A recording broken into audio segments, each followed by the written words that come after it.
Welcome back to another episode of the Girl Stop Playin podcast. It's your favorite homegirl, Coriel, here to encourage you to stop playing with your potential and start working for what you want in life and in love. You already know I'm bringing you the information and the conversations to help you make the money and get the honey. You can have it all as long as you are willing to work. And on this week's episode, I am bringing you a special, we're going to call this like the Black Couch Talk. I think that's what we decided, Yes, right? yes. Got the red table, Poe got the black couch. Okay? And we have 4 beautiful ladies joining us in the building today. So I'm going to allow you to introduce yourselves. We'll start on the end. Just tell us your name, your relationship status, Okay. and your zodiac sign. We'll make it fun. Okay. All right. So I'm Alicia Blanding. I go by Alicia J. I am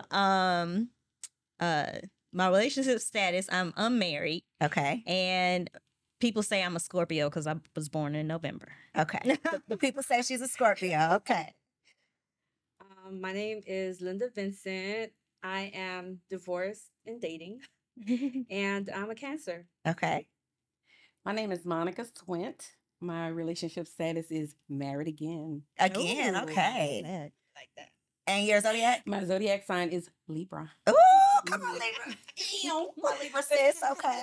Hey, girl. Hey, so I'm Tina Marie Fuller. I am married and I'm a Capricorn. I love it. Okay, so we are really representing here. Okay, we have unmarried, Yes. which we're going to talk about because you did Yes. not say single. She said unmarried. Okay. Specifically So we have unmarried, divorced, and dating. Come on. Yes. We got married again. Okay. And we have married.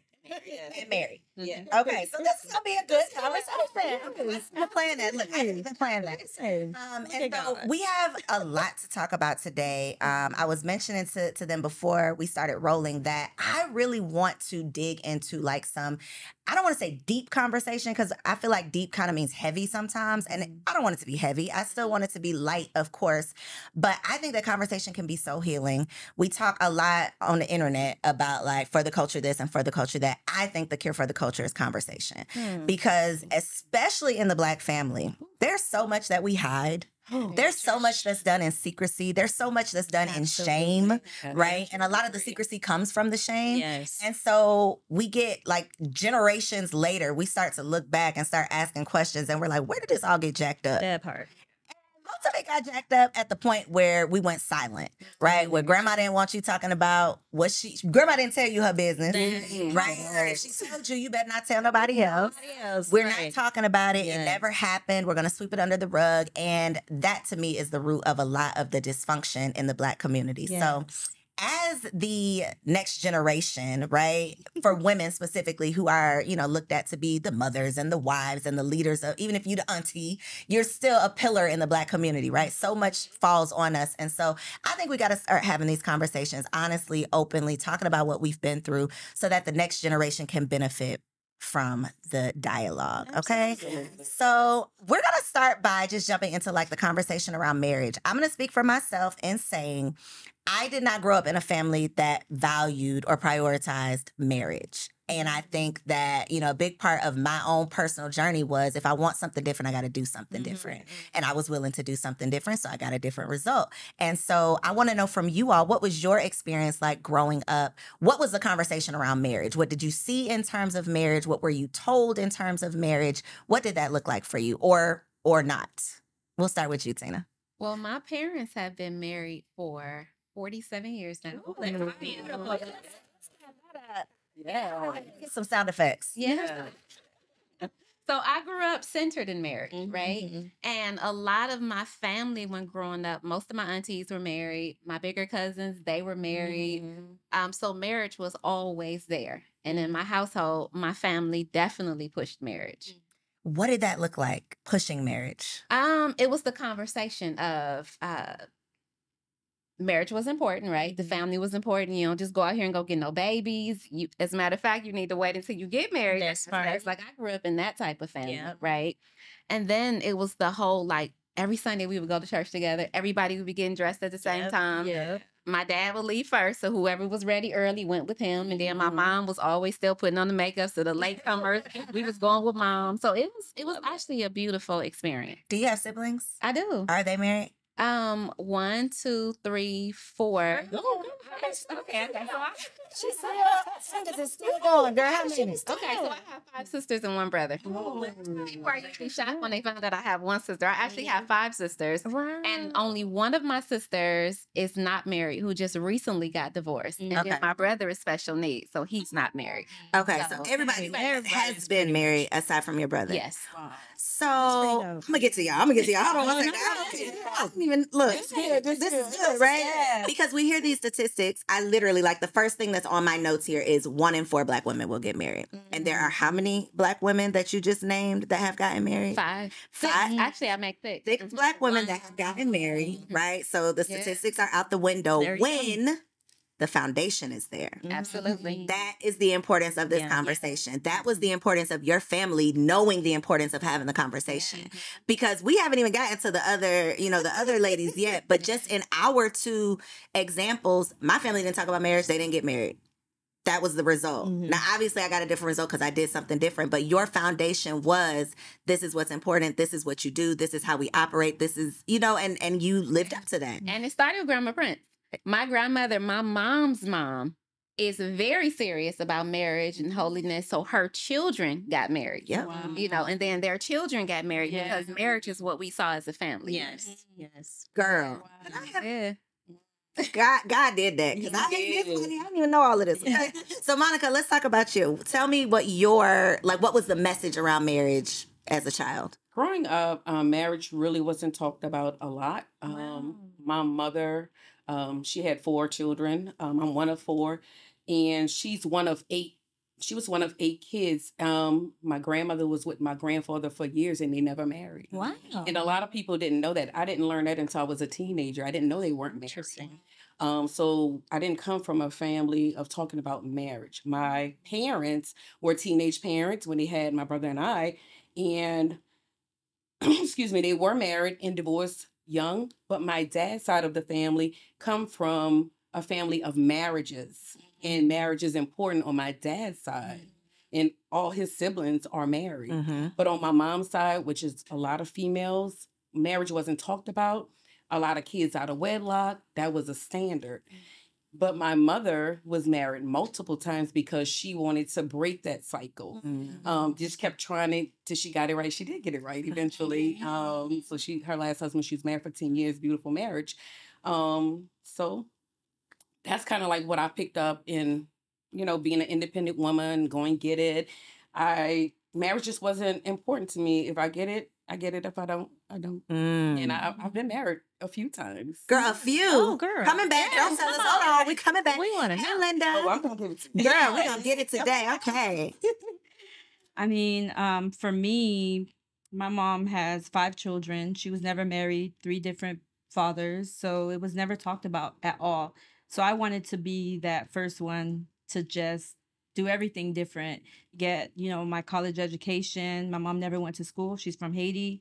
I wanted to be the first one to get married, to have kids being married, because my older sister had her first child at 15, and then my second child at 17, and then my second oldest sister had her twins at 17. So I was the only one that waited until I was like 26 and already 5 years into my marriage to have a child. But I never heard, no one ever spoke about marriage. No one ever made it seem like it was anything important. And matter of fact, I wasn't brought up in church. So it wasn't really, we went to Catholic church and did a communion once, and that was it. Got you. So it wasn't even a thing. It wasn't even a topic of conversation. Nope. Got you. Alicia? Well, my parents are pastors, so let me start with that. So you already know that the foundation for me was always marriage, sex within marriage. So that was always goal, so we could have legal sex, like people say. And I come from a family where all sides of my family. So I have 3 families. My biological mother passed away when I was 6. And so she had 14 brothers and sisters. Oh, wow. My dad has 6 brothers and sisters, and my supernatural mom, who I call my supernatural mom, I love her. That's my mama. She has 5 brothers and sisters. All of them have been married. So all the siblings have been married. Out of all of the siblings, I think there's only been 2 divorces. And so you know, I come from a long lineage of marriages. My grandparents were married for over 60 years on my dad's side. My mom's parents were married until my grandfather died when I was in middle school. So, you know, I come from marriage. So marriage has been pushed on us since birth. And so I remember being on the playground and calling myself having a wedding with I'm gonna call him MC because I don't know him anymore. But and we got married in kindergarten on the playground. So I have idolized marriage ever since I was a kid. And, you know, to have that foundation, to get to almost being 40 and not being able to accomplish that has been devastating in some ways, because it's like you see all these healthy marriages and you see how they've been married for 20 plus years. And most of my cousins who have gotten married are still married. Again, very low divorce rate because we come from a family of love. And we've always had that foundation. And so I'm not unmarried by choice, really. Like, if I had a choice, I'd be married right now. But I think along the way, I was focused more on my education and trying to get through school. But even through that, you know, I dated. But we weren't taught. My notion of what marriage was that it was perfect, because that's all we saw of the marriage was the perfect side of marriage. So I grew up, my parents, you know, they never fought in front of me. They never had an argument in front of me. So I thought, you know, anytime I had an argument with a boyfriend, I was like, what is this? Like, we don't do this. Like, I don't know what this is. And so I didn't know how to navigate through conflict in a relationship because I never saw it done in a healthy way. And I understand, you know, your parents don't want to, you know, openly argue in front of you because you're a kid. But I wish that I could have seen like at least one disagreement, you know, when I was younger to kind of, because they set the bar really high. It set it really, really high. It gave you that perception of perfection. Exactly. So then when you run into an imperfection, you're like, oh, you're not it. Yeah, you're not it. And I've had this conversation before of, we talk about the damage that can be done with like a single mom. We know all the statistics of growing up with a single mom.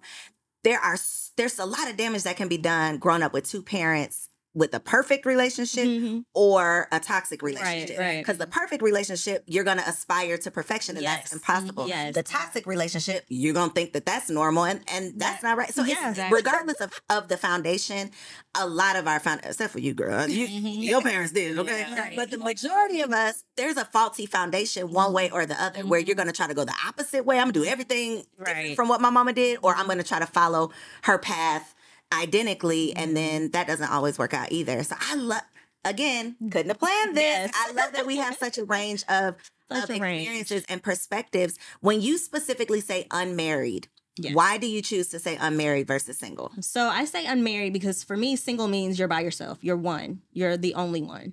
When you're unmarried, it's just you're just not married. And so when I changed my perspective of going through this journey of trying to get to marriage, it was like, okay, I'm not alone in this. I have people that are helping me through. I have good girlfriends that are, you know, helping me through this. My family's got my back, and, you know, people are praying for me. So now I'm not, and of course I got God. So, you know, I'm always relying on the Holy Spirit to help me through everything, Jesus, because it's a challenge. Life be lifing. Life be lifing, okay? I told one of my good girlfriends the other day, I said, there's pee in the dating pool, but there's chlorine for that. So there's pee in the pool, but there's chlorine. And so, you know, I'm not by myself. And so because I'm not by myself, I'm not going to say I'm single. I'm just not married. I'm unmarried. So I have a question for you. Mm-hmm. Do you think the Black church is helping Black women get married or keeping Black women single? So I love Jesus. But I think the message of holiness is preached more to women than it is to men. And I know this for a fact because I've dated men in the church who literally told me their pastors were like, you know, you need to pleasure her in a certain way, but y'all don't go all the way. But we getting the message of don't do anything. Don't touch them. Don't kiss them. Don't hug them. Boys are bad. Don't, right? And so when we nobody really talks about what your body is doing naturally when you're attracted to someone, right? And so it's like, it's a sin. But I'm like, I can't control, what I'm what she feeling doing something on over here. there. And so, how do I navigate through that so I don't fall into sin, so that I can live this life? We don't hear that part. We just we hear the don't do it. And so I think there has been a shift from that, because I think a lot of pastors that grew up in that era are now preaching, okay, this is how you can be holy and still overcome, the temptation of your flesh. And so the Black church, and I said this again to one of my good girlfriends, I used to be at the church 6 days out the week. And, being a pastor's kid, I was at the church more than my mom and my daddy. And so, rehearsal, ministers in training, another rehearsal, dance practice, Bible study, board stuff, Bible study. The kids got something, and it's like all the things. And so, I was spending too much time in church and not enough time dating. And so, not to say that there aren't good Black men that go to church, because there are quite a few. They just might not be at your church. So you're not always going to find the man that you're looking for if you're only going to the same church and you're only seeing the same people, right? So you got to get out there.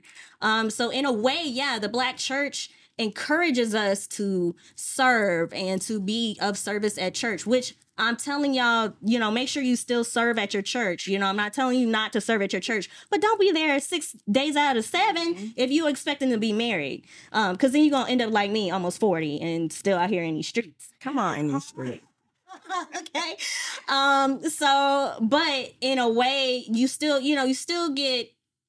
have community, right? Because you're not the only one that's there 6 days out the week. You got other friends that look like you that are out there. So instead of, joining every ministry, take a couple of ministries and then take a couple of days that you're going to find these men. Okay, do the ministry on a few days, but the men on a couple other days. That's it. The intentionality, though, I think that is where it's very Black women specifically, yes, because the white girls go to school and get their husbands. That's it. The Black girls go to school and get nothing but a damn degree. That is it. I'm here for the degree.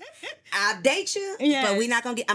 This is the craziest thing to me, is the conversation around I'm too young to get married. I'll get pregnant. I have a baby, but I'm too young to get married for the responsibility of marriage. And it's like, do you know the responsibility of being a mama? Because baby, it don't get no crazier. It doesn't get any harder than that. Yeah. The wife thing is a little tricky too, but the mama thing, like, come on, baby, that's a whole thing. Y'all gonna have to school.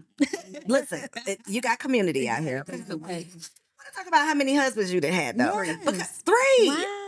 So for the women who are like, I'm still unmarried out here, where are you finding these husbands? Where are you finding these husbands? They find me. Oh, but did you hear how you said it? But did I? Girl, the world heard how the world saw it, baby. Okay, well, teach us your way. So, I'm a mother of, I have 2 adult daughters. I was married to their father for 8 years. We married in our early 20s. It was what it was. We ended up getting a divorce. And I got married again. I was a travel nurse, came to Georgia from New Orleans, 504. So came to Georgia, a travel assignment. I sent my oldest daughter off to college and took my baby girl, came here and started doing travel assignments. And I met my husband, and somebody introduced us mutually. We did what we did. We clicked from beginning. He proposed quickly. And because he was serious about what he wanted. I was not ready. Okay. It was kind of flipped. Usually a man is not ready, but I just had been hurt and didn't heal and didn't have examples of what healing looked like. Right. So I had been divorced. I was like, look, I'm gonna do what I do. And he was not playing with me. We ended up getting married, and we navigated through that marriage with he came with 4 kids. Wow. 3 adult kids and 1 in school. And we tried to merge that together, and we were unsuccessful. It comes with a lot of merging families together. He had been married for 20 years before he and I got married, but I came in 5 years post divorce. So it was nothing, whatever. But So we ended up getting a divorce. I divorced him. Ran back to New Orleans. Was like, I'm sick of this. I ain't got to be bothered with this. I got my own money. I do me. So he offered to take me on a trip. Now we divorced. He offered to take me on a trip. I was like, I'm not declining a trip. So we went on a trip. That's right. And then we got back together. Oh, So I You remarried. okay. Okay. My husband. But just to kind of talk about marriage. Marriage is difficult. And we didn't communicate in the beginning. We yelled. I'm an alpha female. He's an alpha male. And it's hard. But we're learning, and we have learned to communicate. And someone said, I forgot who said, about learning how to, having examples of what marriage looked like. So, you mentioned that, like, when we would have an argument in the beginning, I'm ready to pack my bags. I'm the girl who gypsy. I'm ready to go. And he was like, you can't run every time we have an argument. For me, argument meant it was over, because that's what I learned. That's how I grew up. So I'm currently learning to communicate, effective communication, and knowing that I'm not always right. It is very hard, especially when you are alpha female. It's very hard. And especially when you are an entrepreneur, you're high achieving, you're used to figuring it out, getting it together. And these men don't want to be got together. No, you cannot gather these men. You cannot. My husband is a protector, a provider. And you ain't gonna tell him. He wants to take care of his woman, his wife. He's like, take the pants off. I'm going to take care of you. And you have to learn your role in our marriage. Not telling me what to do, but it was like, this is a safe space. This is right. what a lot of us women don't realize. Black women, like, we want to, like you said, you get the degrees and then you have this, you shoulders back. Don't tell me anything. But you won't get a marriage, like, or if you get it, you won't stay within the marriage, or it won't be the one you want. It won't be the one you want. Because you can be, I could be an alpha all day, but don't give me no beta. Don't give me no beta. Oh no, well, run away from play. It's not gonna work. So you might find a beta to marry you, but it's not gonna work. You're not gonna be fulfilled. You're not gonna be happy. Nah, y'all gonna run each other into the ground. Oh, it's gonna be awful. Yeah, it's gonna be awful. Okay, let me take notes. So I want to ask you, what are your daughters married? No, I have a 25-year-old daughter. She is in a relationship. She knows what marriage looks like, especially from my husband, because he treats from day one, and I have to say this, from day one, he treated my daughters like his daughters. He has never said stepdaughters. He said my daughters. And even when we got a divorce, he still took care of my daughters. When I ran back to New Orleans, and they were here, my daughters had their own place here. He took care of them. He's like, whatever you need, I'm here. He never left them. What do you teach, aside from them seeing your example, what have you talked to them or taught them about marriage? What I talk to my daughters about marriage is marriage is a compromise. You have to, it's a lot of giving of yourself, but it's worth it to me now. And it took me a long time to see, to have a life partner to grow with and to build with. And yeah, you can build on your own, but it feels good to build with someone that, you respect them, they respect you, and you can do more. Having a partner, it's so, I don't know if y'all know, but I started the Single Wives Club literally a decade ago, which is just so outrageous. And so the Single Wives Club was like, I'm a single woman now preparing to become a wife. What do I need to do now? What's the work that it's going to take now to get to next? Like, what can I do in my single season to prepare to become a wife? And I ended up quitting that business. Those single women ran me out of town because they didn't even want to admit that they wanted a partner. They didn't even, like, it's shameful. It's so shameful to even say I want a man. Wow.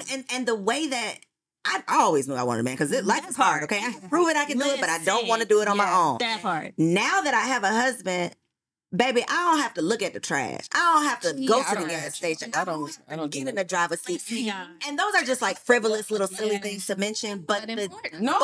It's important. It's very important. Well, we know that because we got it. But the single ladies who shout about I can do it all by myself, it's like, sis, why would you want to struggle? Culture of I don't need a man. Like, cancel that. We need canceling everything else except the right things. Cancel that. It's not even the need. It's the it's a desire. Yeah.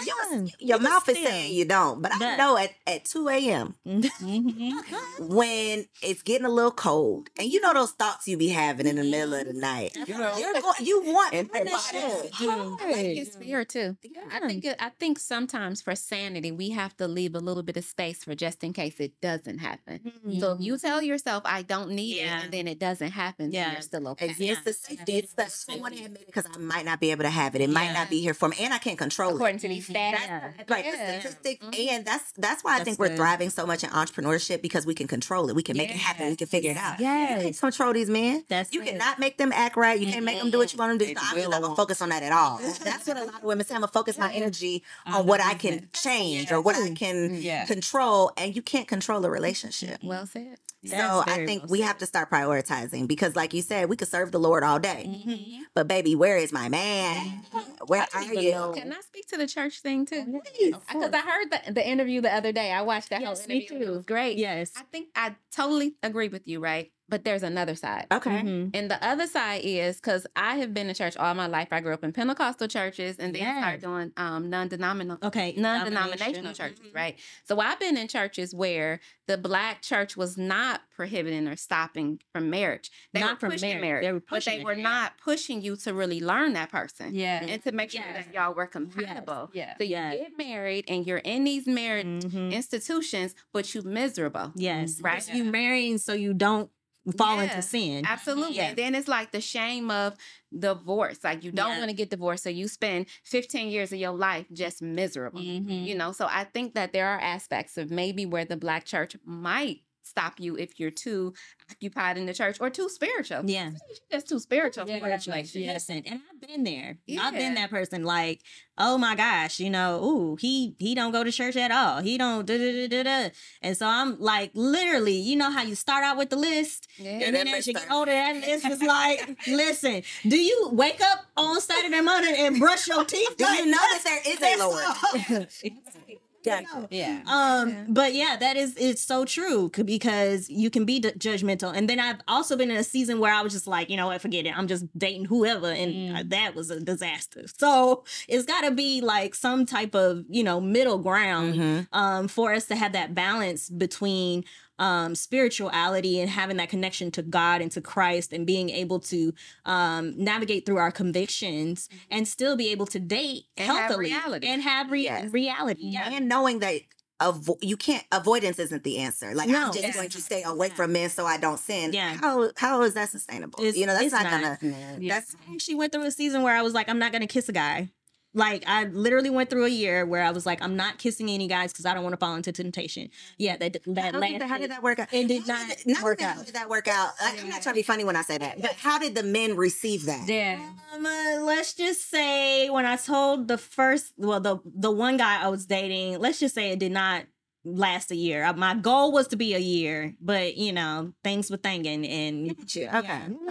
So he didn't have to. So because we've had this conversation around, you know, like saving yourself for marriage, and the fact that unless you find a man who's on that same journey, it's probably going to be a challenge for these new men to want to be old school in that way. So I was just wondering, were they receptive? But he didn't have to be receptive because you let that guy down. Right. Okay, I mean, he was on board for like at first he was like, you were ridiculous. Like, this is stupid. And I was like, well, I know what my limits are, and I'm trying to stay pure. And I'm like, Lord, you know, it's so hard. You know, once we start that, you know, it's going to be the trickle effect, and we're going to end up horizontal, you know? And so, and we did. We ended up horizontal at some point because I was doing team the most. And I was like, you know what? We got to find a balance, Jesus. But this ain't it. And the trying to be perfect. It's never gonna work. Absolutely. You're probably gonna fall harder than you would have if you were just, you know, figuring it out and knowing that what happens. You can't predict everything, and you can't be perfect. That's it. So I want to talk about divorce and dating. Let's get into it. First of all, I love that you are even open to dating, because so many, and I always say Black women, but I don't know any white women. I'm sorry. I only know Black women. So I'm not saying it to bash Black women. I only know y'all. So what it is. It is what it is. I'm sorry. lady, if you stumbled upon this channel, but this is what you're getting over here. But I think for a lot of Black women who have experienced divorce, they revert back to what I was saying with the single women, which is like, I don't need a man. I don't want a man. You're never going to control me.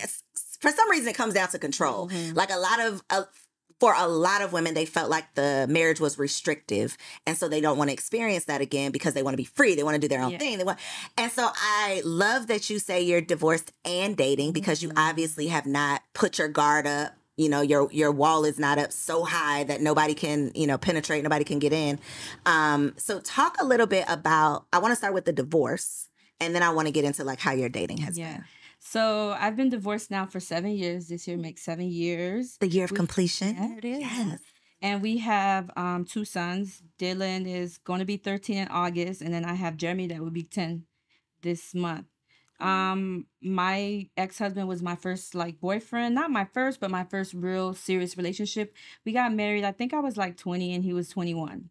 And I love love. Like I said, I'm the first one in my family out of my siblings that got married.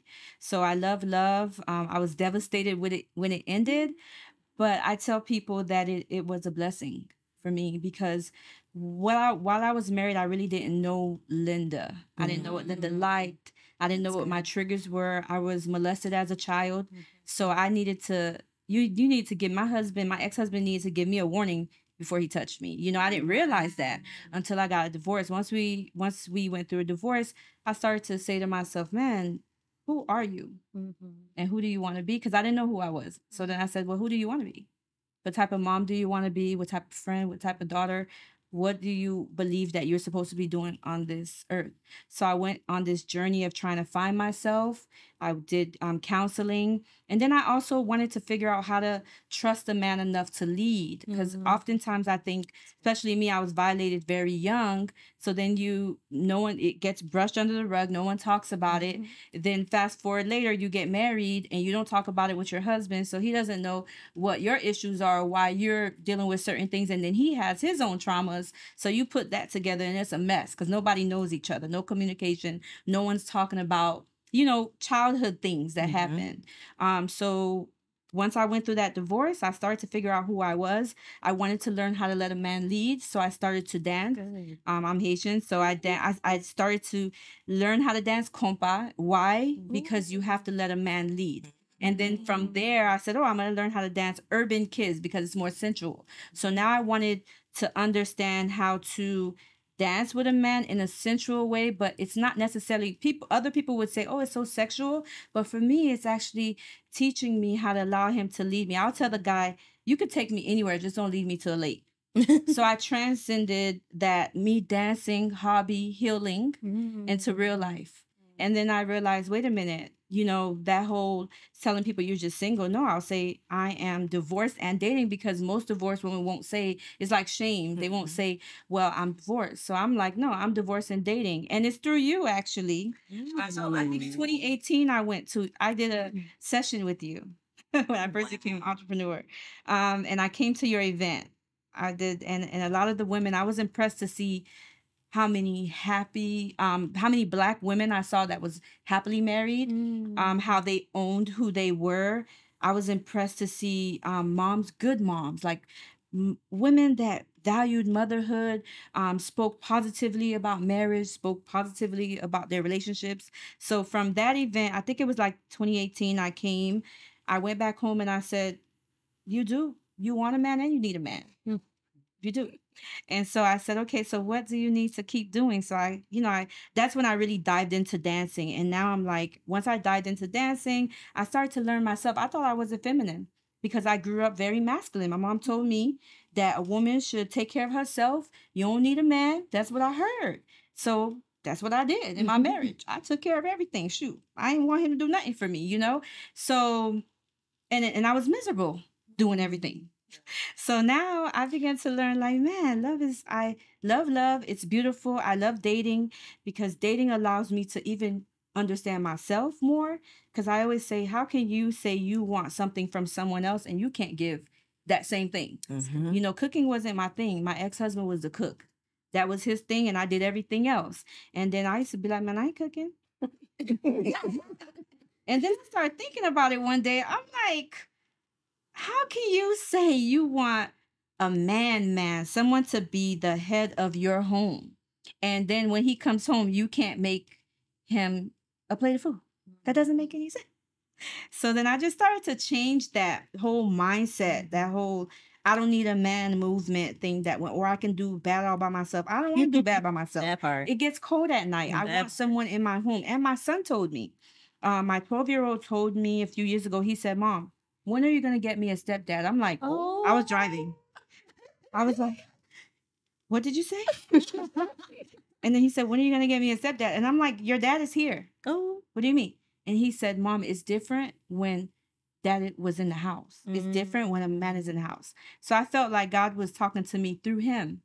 And then I said to him, well, it's not as easy as you think. I can't just go in the street and just pick one. But then I said, well, maybe I can be a little bit more intentional about dating. Yeah. And then so once he said that, I said, wait a minute, I need to be intentional about dating. If I'm just sitting home saying I want a man, he ain't gonna show up. He's not gonna show up. So now I'm very intentional about it. I used to say no to dates. I don't say no to nobody. If I want to go, I'm going, you know, and I make time for it, and I actually enjoy it because you get to talk to people, communicate. What are their values? Because then you get to see how it's gonna click. You know, once I ask you like what your values are, how long you've been single, parenting skills, like if they have kids, I know I don't want any more kids. So once you tell me you want another child, that's a deal breaker for me. So I don't even waste your time. You don't waste my time. So I think divorce for me was like an awakening. Ooh. Yeah. Girl, I have loved everything that came out of your mouth. Oh, me too. Yeah, we can just drop the mic right here. Yeah. The dance, the intentionality behind everything that you've done, I love it. I love it all. And I'm always asking myself, you know, like I said, women, we say what we want from the man, but can we give that? Can we give him what he wants? What about what he wants? That's never even a thought. It's always what's on my list. Yeah. But what's on his list? Because he might not be as vocal about his, but these men want something. They not even that they want something, they deserve to get what they want, just like we do as well. And so I love that you have been so intentional about it, that you're vocal about it, that your son wants love. He wants to see you in love, right? It is crazy because sometimes women think I'm going to wait until they're an adult because I don't want, you know, they're thinking about the negative side. I don't want them to be affected in this way, but the baby in his room, like, dear God, please send my mama. Them, because someone said to me, oh, but when your kids are getting older, they're boys, they're going to be jealous. I'm like, no. If you ask them if they want to stepdad, they'll tell you, yeah, because mom is already prepping them. I'm like, don't worry. Mommy's going to get married. I already have my wedding dress picked out. Yes. I feel it. Yes. Because then my little one would say, well, how do you know, Mom? And I said, because I'm being intentional about it. You know? So for me, I feel like once I have that person come into our lives, they'll be recipient of that because it's like mom already kind of prepared us for this. Already knew he was coming. I love that. And so I wanted to also mention how you said when you're dating, it's really like an exercise. I think if we just take the pressure off of once I sit down at this table, you better be my husband. Right. Like if we could just take that pressure off of it, just have fun. Like I'm just trying a new restaurant. I'm just meeting a new friend. I get to wear a new outfit. I get to get dressed up and look pretty. I get to, you know, learn something new about myself. The dating process, I'm gonna look at you. I'm looking at both of y'all. The dating process really should be you dating yourself. Yeah. Right. I'm learning more about myself because like you said, sometimes we get into these relationships and if you're like me, when I get into a relationship, baby, I am in that thing. Okay. I am in this relationship. Yes. And so if you don't know yourself before you enter that, you'll literally get lost in the sauce. You will become that relationship. And then God forbid something happens and it ends. Now who are you? What do you have left? And so to that point, I think the moral of the story is there is no right or wrong way to this marriage thing, to this relationship thing, because if you get married too young, you could end up not developing yourself, not knowing yourself enough, getting into this relationship you weren't ready for. But a lot of us, again, going back to the Black community, because we're not necessarily, let me not look at you, because we're not necessarily pushing marriage or having the conversation, some of us are getting married later in life, which could be a good thing, you know, could pros and cons to both. How old were you when you got married, Tina? 31. Okay. So not old, Yeah. kind of in the middle. I had been trying to since I was 18, 19. But What was that time like between like 18 and however old you were when you met your husband? Was there pressure from your family? no, there was never pressure for marriage. I love that. I wasn't expecting you to say that. There was never pressure at all. Even though my parents demonstrated marriage, my parents said things about marriage and why it's important, but there was They never. weren't saying, when you bringing a man around here? I need some grandbabies. They weren't doing all of that. Oh no, there was none of that type of conversation happening. And see, that's the key, demonstrated. Yeah. Because I was gonna say, for me, growing up, I didn't play house. Oh. I didn't want to play house. I never saw myself as a married woman, matter of fact. That wasn't married kids. That wasn't because I thought, man, my mom have all these kids. I don't want all them kids. And I don't want to be single. But see, I never thought I could be married with children. I thought, I want to be single. You didn't want what you saw, but you didn't know that there was something else because you didn't see that. That didn't exist to you. That wasn't a possibility because it literally did not.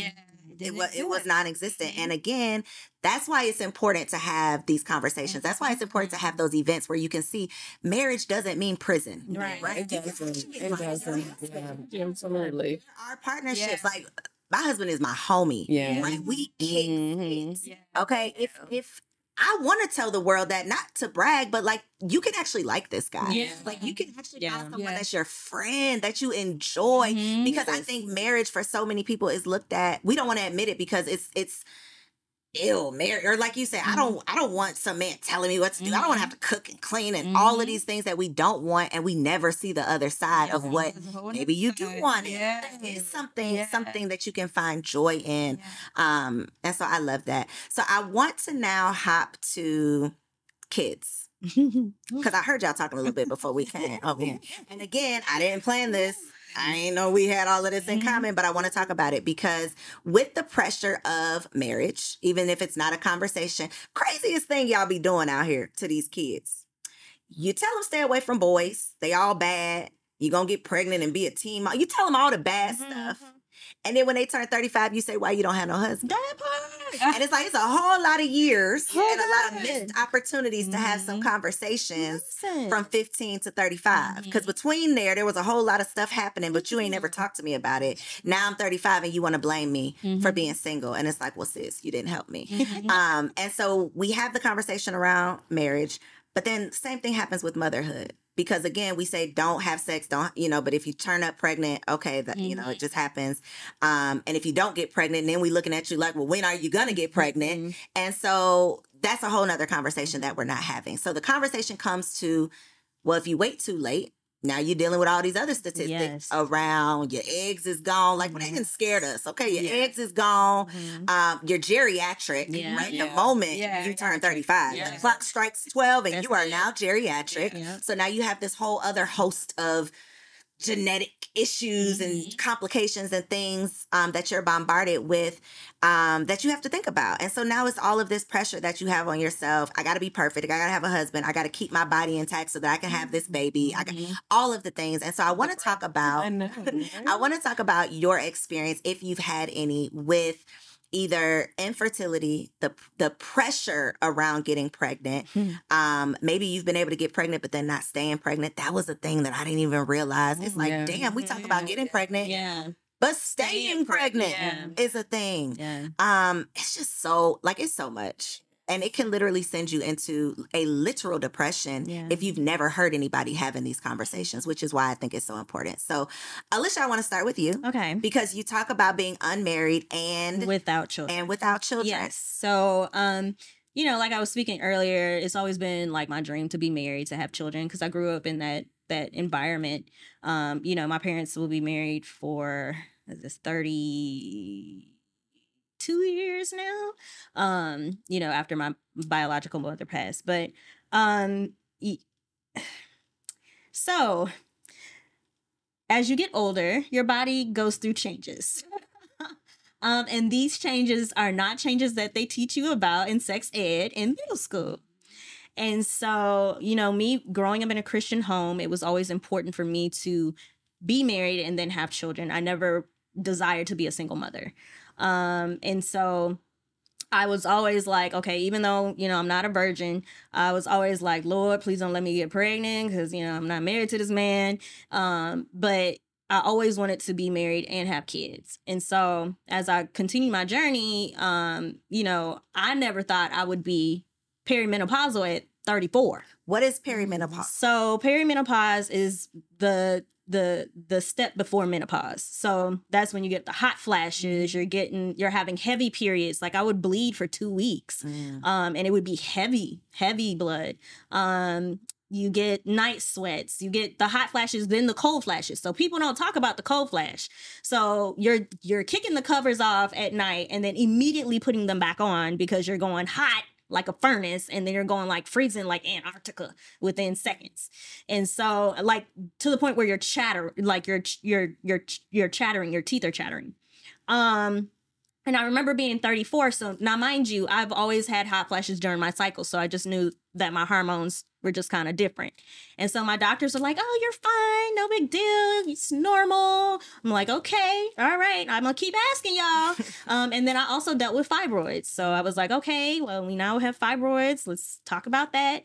And then one day I was like in the bed and I'm like, why am I hot? And I was like, upset, like I was mad. Why am I hot? You know, one of those type things. And I was like, okay, this is not normal. So I called my primary care doctor. I was like, look, I'm having like these hot flashes. And she's like, okay, well, let's test your thyroid, make sure everything's fine with your thyroid. Then we're going to test your FSH levels, which test your levels for menopause. And then we're going to test your AMH levels, which tests your levels, well, which is the gauge for how many eggs you still have in reserve. So for those of you who don't know, when you are born as a woman, you are born with all the eggs you're going to ever have in your life. And as you continue throughout life, they slough off during your cycles and throughout life. So, so I get to the doctor and she looks at my levels and she's like, okay, thyroid is fine. And then she looks at the FSH and she's like, ooh, child, like this is high. So anything like over 110 or 100 is like considered menopause. I was like at 110 at 34. So I was like, well, what does that mean? She was like, well, basically you're in perimenopause. And then they also said I was in pre-ovarian failure. And so I was like, well, what does that mean? So, and I'm going through all of these things and I'm like, okay, well, all right, let me get the second opinion. So I go to my OBGYN. And fortunately, both of my doctors are Christian Black women. So, you know, I have very great relationships with them. And my OBGYN did not let the nurse call me. She called me directly. And she said, Alicia, I hate to even call you with this information. She said, your AMH level is a 0.03. And I was like, well, what does that mean? She said, your normal levels need to be at a 1 or greater in order for us to say that you have enough reserved eggs to get pregnant. And I was like, what? And so I'm sitting in my apartment and I start bawling. Like I am completely crying. And at this time, my best friend was pregnant with my godson, who I love so much. And I didn't want to call her because I didn't want to stress her out, but I was like, I need somebody to talk to right now. And she was on vacation. They were on their baby moon. I was like, dang, this is like the worst time for me to call. And I'm like, I can't have babies. And she's like, oh my gosh. So we're both on the phone, like just bawling our eyes out. And it speaks to the importance of having a village. She was my first call. And then, of course, my parents had been going through this with me. And so they were my second call. And so they came over to the house, to my apartment, and, you know, just kind of sat and talked with me and, you know, prayed for me and comforted me. And then we started coming up with a plan. So I know y'all talked about freezing your eggs. So white people been doing this thing for a long time, Black folks. We got to get on the wagon. Okay. So I had a hot flash one time at work and I was like, girl, I'm hot. And so my white coworker was like, you need to get your eggs froze. And I was like, just eat instantly. And I was like, what you talking about? I'm like, my eggs frozen. I'm like, you just being nosy. Duh. You were like insulted a little bit, right? Girl, right, yeah. And I was like, when I look back on that, I was like, man, I should have listened to that girl. She was trying to tell me. And not only that, so I have prophetic dreams. And so one dream I had, it was like I was giving birth, but every child that came out was like black. They were dead. And then there was one child that finally came out and you could see the fist and it was alive. And so, you know, I talked to one of my friends and she tried to give me an interpretation. I was like, I don't think it's that deep, sis. I think it's pretty cut and dry. But I never followed up on it. And so I was like, I'm just living my life, blah, blah, blah. I'm trying to date. I'm trying to find a husband, you know? So, so fast forward back to, you know, now we're coming up with a plan. And so I was like, okay, let's freeze the eggs that I have. And my doctor was like, well, okay, yep, we're going to try. Because again, remember I said it's 0.03, not 0.3, 0.03. And so get to the reproductive specialist and he's telling me all these things. And he said, even women at 17 are going through perimenopause. So I was like, what is in our water? What is going on with the environment? Because it can't just be us. And these weren't even black women. This was a white woman. And so we go through all the process and he's like, look, I'm going to keep it to you straight. Your chances of finding an egg is very slim to none. And he said, I know you have hope and I know you got faith, but I'm just going to tell you the truth. And I said, all right, well, we're going to do this. And then I got the email with the price tag and I was like, oh, Jesus. They said it wasn't going to be none in there anyway. So let me just save my money. And I was unemployed, so I ain't had no money to save, right? So I was like, all right, we on a wing and a prayer right here, Lord Jesus. So financing came through. Praise the Lord. Start the process. So for those of you who don't know, basically what you're doing is you're tricking your body to produce follicles. And so you're injecting yourself with hormones like every day, 4 times a day. If you don't like needles, this is not a fun thing for you. I had no problem with the needles because they're like microscopically thin. But I didn't like having to do the thing 4 times a day. Fortunately, I was unemployed, so I didn't have to like go to the bathroom and like do all the things. I could just walk to my refrigerator. So it kind of worked out. And so get to the end of the cycle. It was a Sunday morning. I had to go get my ultrasound to see if, you know, follicles had produced. The ultrasound tech looked at me and her face was like, and she can't tell me anything because HIPAA. And so I'm like, all right, well, I go to church. I missed the call. It was the nurse. I called the nurse back. I hide in some little office. And she was like, Miss Blanding, I'm so sorry, but we have to cancel your cycle. We found no eggs, no follicles. And my heart completely dropped. And I was like, Lord, I'm sitting in this office and I'm like, I have had so much faith. I've had people praying. I'm like, Lord, what are we doing? Like, you knew what my desires are, right? So I go back in. Of course, y'all know my parents are the pastors, so they see me come in. My mama's in the pulpit like, oh, Lord Jesus, what's wrong with my baby, right? And I just go to the altar and I pray, like I just let it out. And lashes everywhere, you know, makeup everywhere. I don't even care. And so then after that, and they tell you this when you're sitting there, that they give you a sheet of paper with therapists on the paper because the hormones that you're injecting have like jacked your hormones up. So you go from this high to this complete, utter low.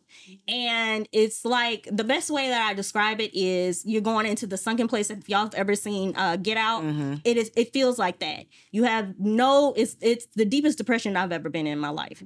You have no joy. You anything that used to make you happy don't make you happy. You don't want to get out of bed. You just want to lay there.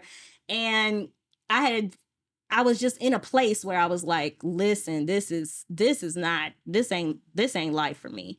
And so I got to a point, we had our women's conference, and during the women's conference, there was a fashion show. And so during the fashion show, for any of y'all who don't know how black fashion shows at churches work, it's a little different than a regular black fashion show. So you're going to have some music, you're going to have the...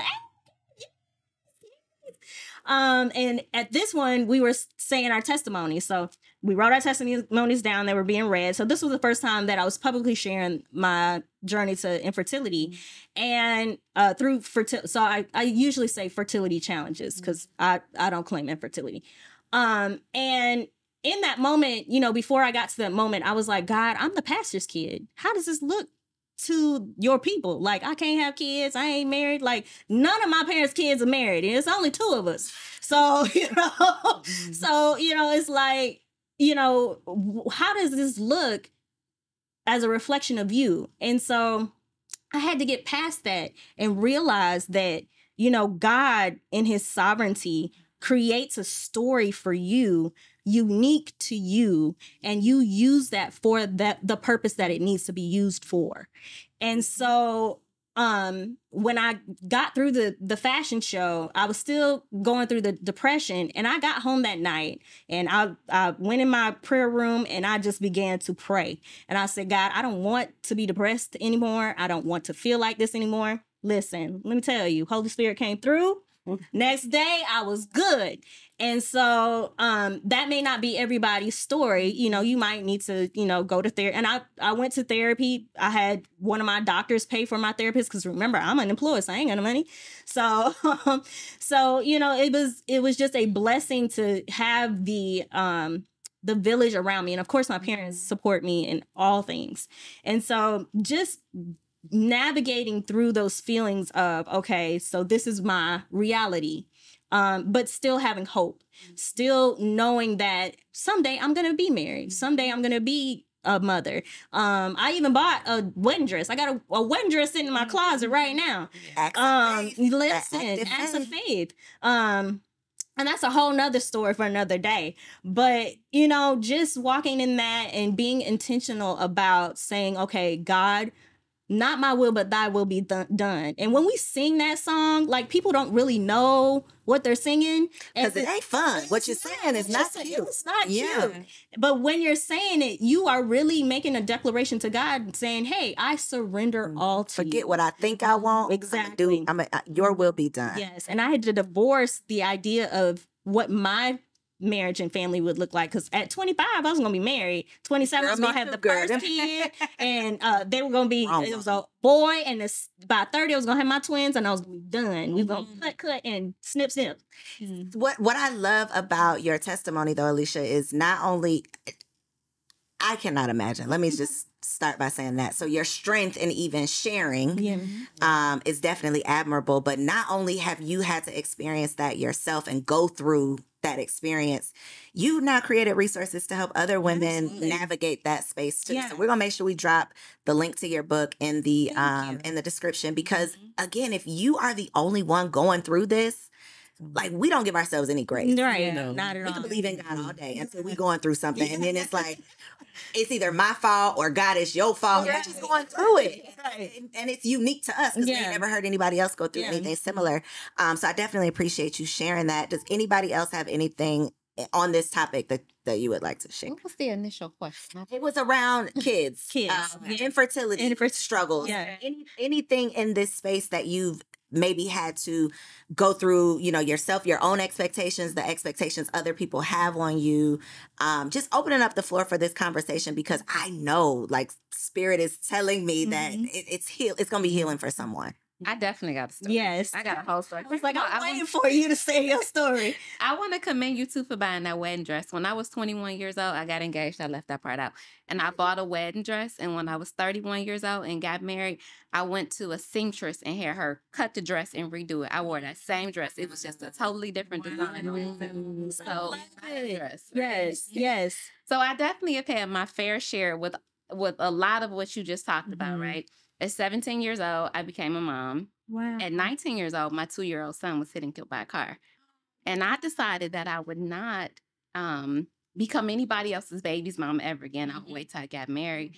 Got married at 31 years old. About 33-ish, 34, decided, all right, let's start having these babies. And I'm 10 years into infertility. Wow. So I can fully understand that. And I can also understand, too, the moment where you do realize that God knows what's best for me, right?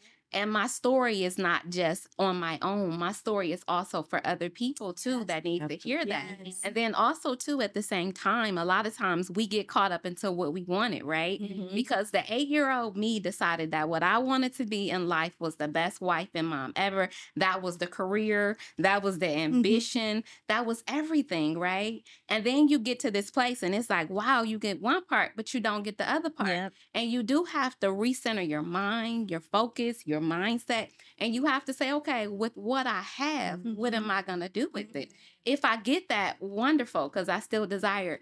But if I don't, I can still be an amazing wife. Absolutely. And even outside of being an amazing wife, I can be a person who still feels a lot of joy in life, has not just transactional moments of happiness, but sincerely be happy. And at the same time, leave a legacy for those watching. Yes. And another thing to that is that fertility challenges is not who you are. It is a part of your story, right? Absolutely. And so I think a lot of times we get caught up in the things that are defining moments and we let them define us as opposed to just letting that just be the moment. Absolutely. And let God handle it. Absolutely. That's when your faith is really tested, though, because it's like, okay, God, I'm gonna serve you. Right. When you seem like you serving me, but the moment you start taking me in a direction I did not want to go, then I got some questions. Then I'm gonna start blaming you. Then I'm gonna start saying, well, did you forget about me? Right. And so I think it's in those moments that, you know, is the true test of faith. And something else that you mentioned, Alicia, too. Thank you for sharing that. Yes. Thank you so much. Girl, I didn't want to pull out the tissues. Right. I'm glad you was looking that way. I'm glad you was looking that way. Because I'm like, I mean, I really appreciate y'all's honesty because hearing things other people are going through, that'll make you get your shit. That'll make you say, you know, Right. Listen, just not complain. Stop saying my son is giving me hell. You know, seriously, because you will just. You won't appreciate what you have until you hear, you know, things that other people are experiencing. So I think I appreciate y'all for sharing we have that. to stop waiting, because a lot of times we're waiting for everything to be perfect to actually find life. I can't be happy until. Yeah. Because I've been married now for 13 years, and I have spent probably the last 11 years of my marriage just waiting until I get this other piece before I can like Be happy. How has that affected your marriage? Oh, Does your husband have kids? he does. Okay. He does. I actually have a really good marriage. Let me say that, right? Because I know infertility has torn down a lot of families, a lot of marriages. So how has my husband handled this? A lot of this stuff we don't even talk about. It's like it's there. It's the elephant in the room. We know it exists, and we don't even talk about it. It's funny, at this stage, he don't even realize how much healing has actually happened, right? Because we don't have the conversation. He like, I ain't on Mother's Day, I ain't saying nothing. I'm gonna just be quiet. Yeah, because the first time it was a blow up. Like the first year I had got married to him, and when I married him, he had 3 children. And the first Mother's Day, he was like, I'm in the bed. Now, I've been single for a long time. I know on Mother's Day, I need to lay in this bed and figure out how I feel. Yes. Right? By the time I married him, it was like 10 years after my son had died. I need to figure out how I feel. Right? And so he comes in the bedroom, he puts on the blanket. He's like, come on, let's go. I'm like, no, I don't want to go anywhere. I put back up the blanket. He's like, come on, let's go. Put back up the blanket. I don't want to go anywhere. He's like, come on, babe, come on. I want to take you out. Let's do. He had this whole list of things. I get up. I'm like, okay, I'm not in this relationship by myself. I get up. I go in the bathroom. I'm in the tub. I'm bawling out in tears. Like, I don't even want to do any of this.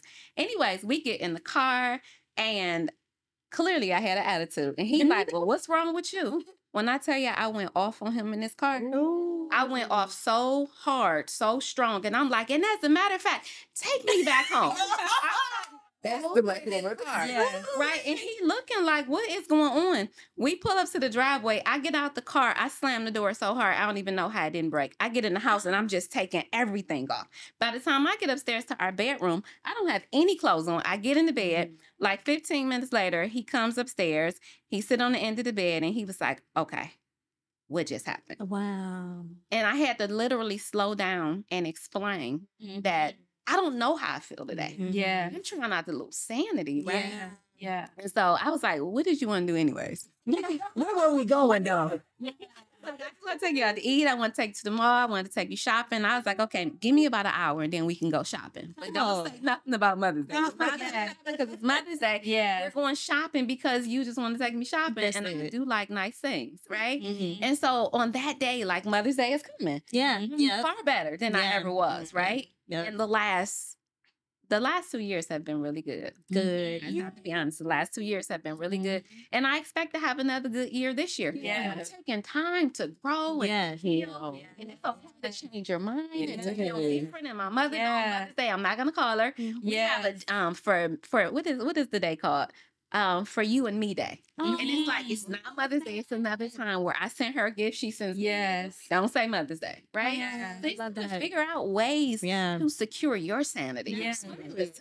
Yes. And marriage doesn't make life easier. Yes. It doesn't, because you are coming into it with all your ish. Yeah. He's bringing out his ish. Neither one of y'all are talking about any of it. Yeah. And ain't nobody healed. And so it's literally two unhealed people trying to just figure it out. And these men don't be knowing nothing. Okay? They don't know how it happened. They don't know what's going on. They just know you got an attitude. And they try to figure out, do I say something? Do I mention it? What did I forget? Wait a minute, what's today? And so I love that y'all are not surviving, but you're still finding a way to thrive. Yes.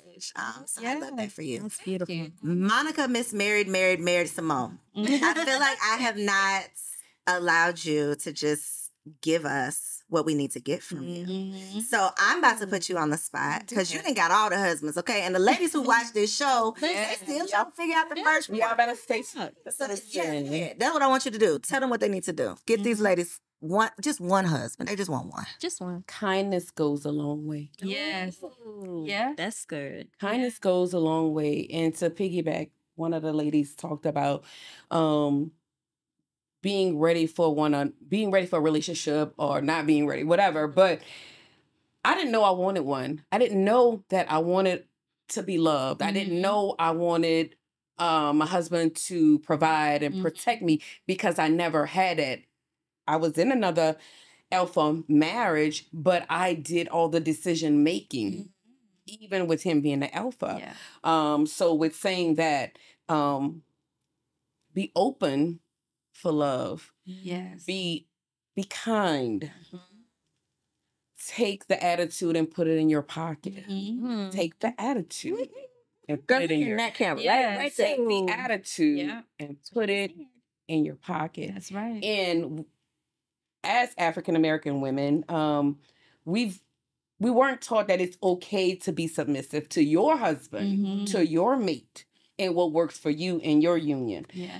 I'm alpha all day long. In business, I'm a whole beast. But when I walk in my home, I'm submissive Hello. to my husband. Damsel is in distress, baby. Listen, I don't take garbage out. I always need something. I'm independently dependent. I love All that. day.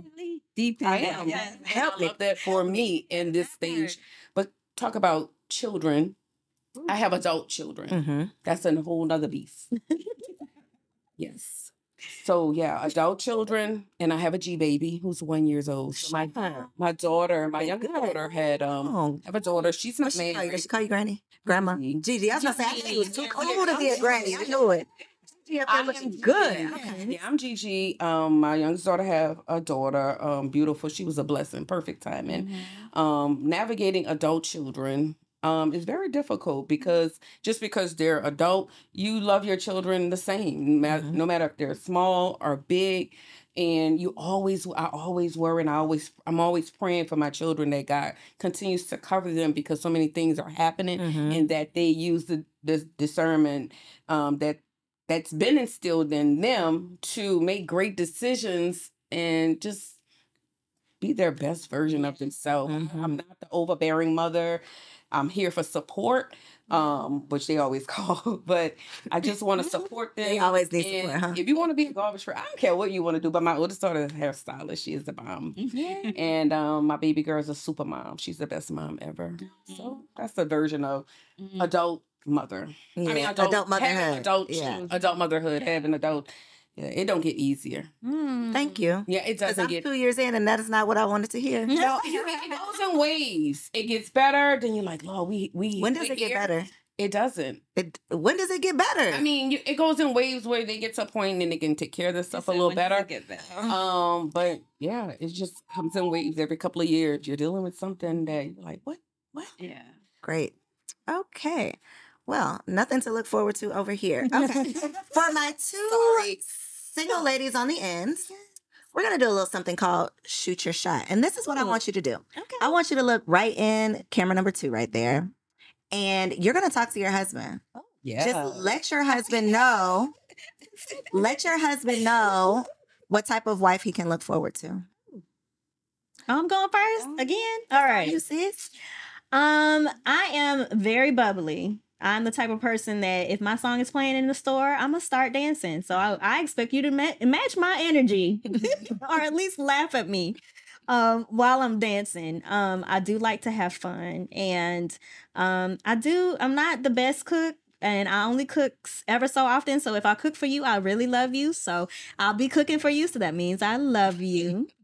I am an alpha female, so I'm letting you know that I'm a very ambitious woman, and have been for a while, and have been brought up to be independent, so and to do things on my own. But I am learning how to be soft, so that I can be understanding. I do have compassion. I have learned how to be way more compassionate and patient. And I do enjoy life. I love to travel. So, let's get our passports together and let's travel the world. Yes. Number one, I love Jesus. So if you got a problem with Jesus, Jesus to me is bestest. So if you got a problem with that, then we probably not gonna be together. And I do pray out loud, and I pray very loud. So if it's 2:00 or 3:00 in the morning, you might hear me praying in the prayer room. Just prepare yourself for that. I'll get you earplugs just so that you can keep your sleep. I am practical. And I want to share life. I want to share the highs and the lows, and I'm a good communicator. However, I do not like conflict. So I'm gonna communicate, but it might be 3 weeks later that I communicate what's happening because I don't like conflict. But if somebody mess with you, I will go fist the cuffs. So that's different. And I love to smile, and I want to make you smile. So I want you to be able to enjoy joy in your life and happiness in your life, but I don't want to be the person who bears the burden of being your joy and happiness. I want to share in that joy and happiness, but not be the one that gives you that. And that only joy can come from God. So, and I love family. I love being around family. I have a big family. I have 3 families. So we have a lot of people. I got a lot of cousins. We eat a lot of food. So if you're not ready for the family reunions and Thanksgivings, I don't know what to tell you. And I love holidays. I really do. So that's me. The shot has been shot. Linda, what you got? Hey, future hubby. Oh, that's cute. Oh, I love that. I'll tell you a little bit about myself. My love language is quality time and acts of kindness. I believe in being kind. I believe in striving to be kind at all times. I love all things motherhood. I love all things goal setting. So with me, you'll know that you'll have somebody to not only help you accomplish your goals, but help create goals that we can accomplish together. I love that. I love all things family. I love spending time with my friends. I love all things femininity. So I know when it's time to be a little bit masculine in my business, but I know when I get home, I'm going to cater to you. Yeah. And I enjoy doing it. I enjoy cooking. I enjoy, cooking with the kids. I enjoy family time again. I not only need a man, but I want a man. And I think that's very important. I think a lot of women say, well, I don't need him, but I want him. It's both for me. I want someone that we can create a partnership with so that we can grow together. We build a great foundation, and I believe we can grow together, get to know each other, have similar values. Doesn't have to be the same values. For me, it doesn't have to be the same religion per se, but the same very similar religious views, and someone who just wants to lead by example for not just me, but also my boys. That's it. You got the whole package right here. I love having fun. I love traveling, so I'm really big on traveling. I'm very solution based. So if we have a problem, I'm very solution based. I love communicating, and I'm healed. That's the one. That's the one. All right. Invite me to the wedding. Thank you. I would like invitations. Y'all can holler at me, okay? DM me. I will slide you their info. Y'all, I enjoyed y'all. This was good. This was good, right? Juicy, a little spicy. We had some church talk. Yes. We got it in, all right? If you enjoyed this episode, make sure you tell a friend to come on over. Send it out. Comment below. Tell us something that you learned. And subscribe to the channel so that you don't miss out on any more bomb conversations. Thank y'all so much for tuning in. I love you. I got nothing but love for you. I want nothing but love for you. And I'll see you on the next episode. Peace. If you enjoyed that episode, make sure you subscribe to the channel so you don't miss out on any upcoming content. And take it a step further and go ahead and join our private community over on Patreon, because it comes with some pretty bomb perks, including early and discounted access to our upcoming events, behind-the-scene exclusives with some of your favorite guests, the opportunity to call in on an upcoming show, the chance to vote on topics and guests for brand new shows, and I'm even giving you unlimited access to my vault of business classes where I'm teaching you everything from Airbnb to developing digital products and everything in between. And you can get access to our Patreon for as little as $5 a month, okay? Get in where you fit in, and I'll see you on the inside. Peace.